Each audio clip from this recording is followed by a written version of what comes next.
No, stop.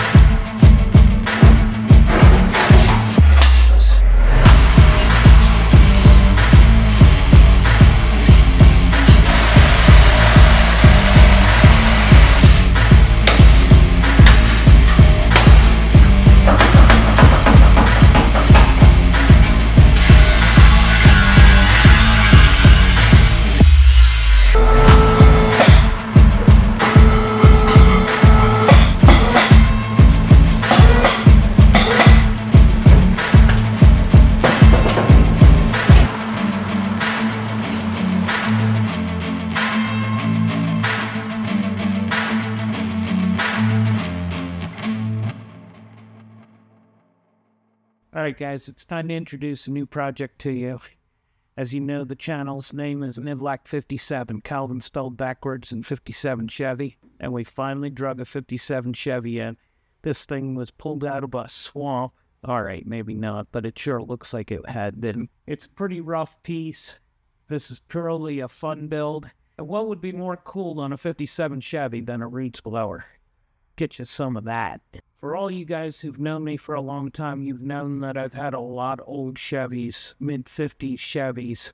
I've had two 55s, two 56s, four 56s. We've had two 57s, and the 57 is what is absolutely my favorite, even though I've never driven one. I rode to high school with a buddy in one. We did a lot of crazy stuff in that car, but I've never driven a 57 Chevy. So I'm excited to be working on this one, just because this is going to be a low stress, have fun. It's a four-door. You know, I've been watching all of the videos that's out there. One of my favorite channels is to watch DD's Speed Shop, and he does a lot of conversions of four doors to two doors. I want to do that someday.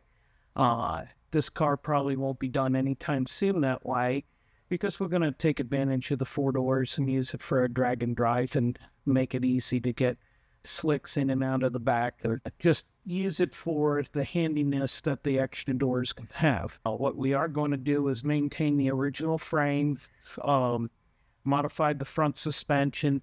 We're going to have to do some old school stuff, including putting ball joint extensions on and offsetting the center link to get around the oil pan.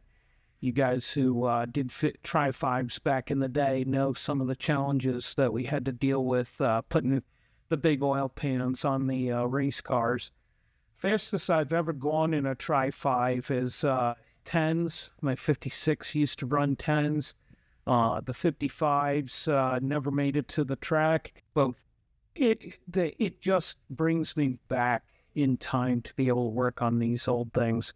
My high school cars were a 54 Chevy and a 51 Studebaker, and I'm starting to date myself here with all that old iron. But this is the world that I knew when I was a kid, and as I approach retirement, my desire to build one of these has gone up more and more. So this Supercharger is an M122. It came out on the Mustangs, and it's a very good Supercharger, very reliable. What we have seen is in stock form on the 4.6s, they could make around 550.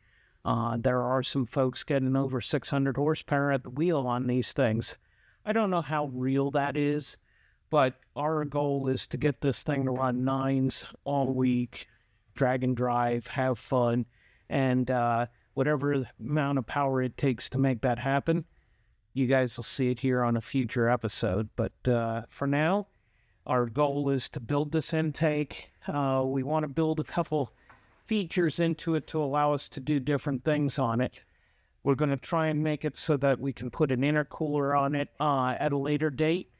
And we're also going to try and build dual fuel. This is that custom intake runner system that Calvin has developed that has the secondary set of fuel ports in it for the fuel rail to go in. So on the Camaro, that's how we fuel the SS, the yellow car, and we may choose to have a blown alcohol 57 Chevy and run it on methanol, and at a later date swap it over to a intercooler.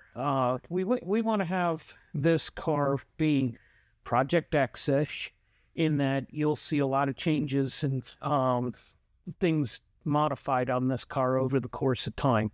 So you probably noticed that the doors kind of have a different pattern than the wing in the back that was the 57 trademark. Ultimately, these are 55 doors, and there's a lot of neat things to talk about here. I don't know if you guys know, but a 55 door and a 57 door are the same. And on a 56, this line comes up higher, so the 56 has a unique back door, same front door. But what that allowed me to do is it was able to pick these doors up incredibly cheap, $100 for 5 doors. And I was able to sell a bunch of parts off it, so we literally have no dollars in them. The doors that were on the car were in such bad condition, it made no sense to even try and save it, even though the patina would have been matching. But I'm digging this 150-esque styling next to the 210 styling, and we'll see how this car transforms over the course of time. Our good friend Mark from Buck Does It came over, got all the door latches working, got all the hinges working, gutted the doors out. We plan to try and make this car as light as possible in order to let it perform at a higher level. Our favorite class in drag and drive events is the Sick Leak Freaks, which is a class for non-V8 cars. Our 6-cylinder falls right into that category.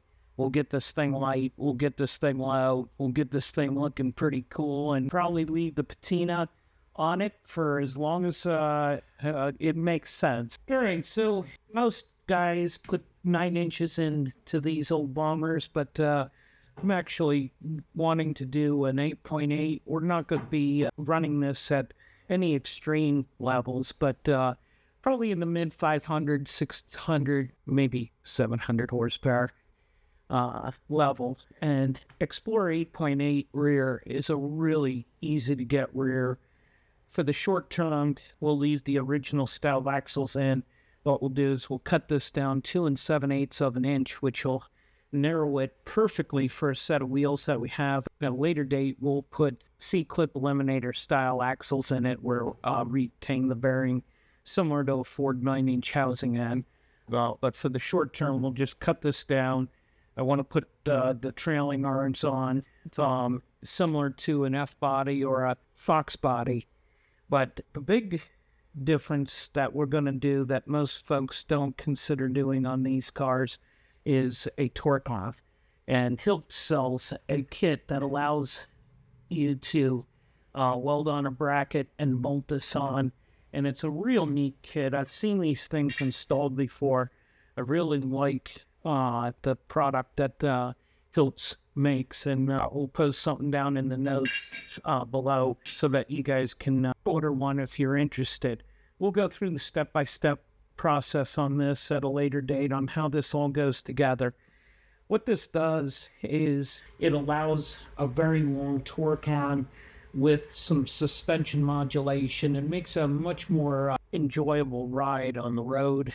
Anybody who's driven a ladder bar car in the rain knows how easy it is to loop one of those. There's no roll rotation, so you end up getting in a tough situation with ladder bars driving around in the rain.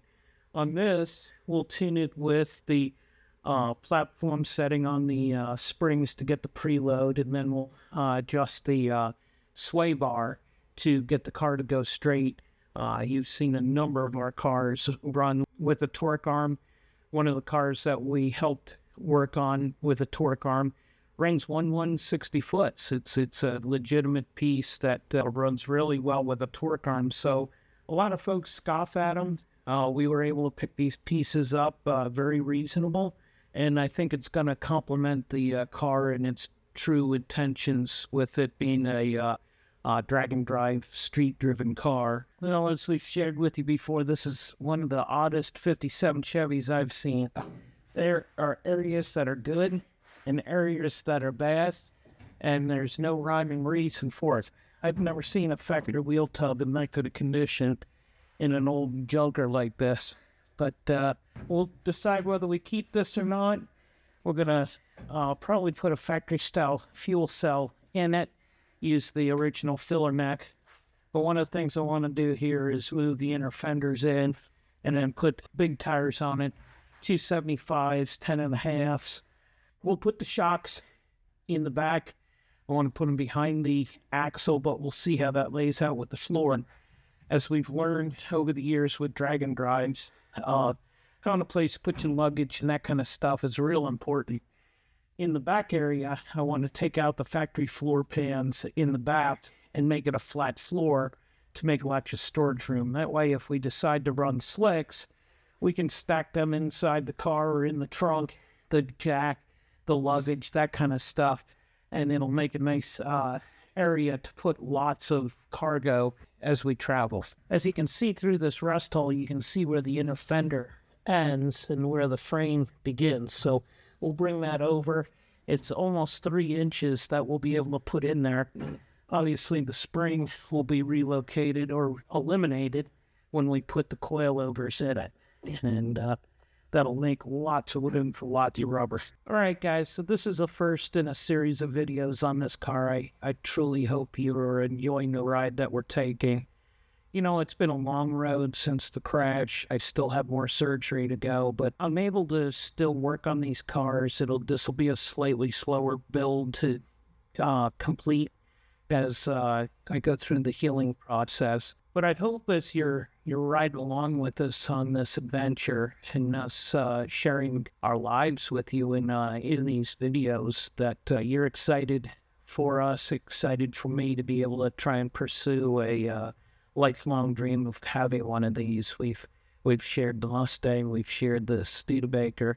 This is definitely one of my bucket list cars, and in the next few years when I retire and we're able to start really pounding out some videos, we got a lot of things planned, and I'd love to hear your comments below on which projects you're most excited about, and share some of the things that you think, maybe a fond memory of a Tri-5. One of our goals is to get to the Tri-5 Nationals and maybe visit with some of you folks there. Drag and drives are a big part of what we've done. We've been involved with those things since 2011, and this is just another one of those beaters that we're looking forward to taking along. And as we conclude this video, I want to wish all of you a very Merry Christmas. We have a tremendous privilege in this country to celebrate the birth of our Lord and Savior, and what a joy it is this time of year to be able to spend time with friends, family, and with you guys also. Thank you. And make sure you like, comment, and subscribe. All right, good job. All right.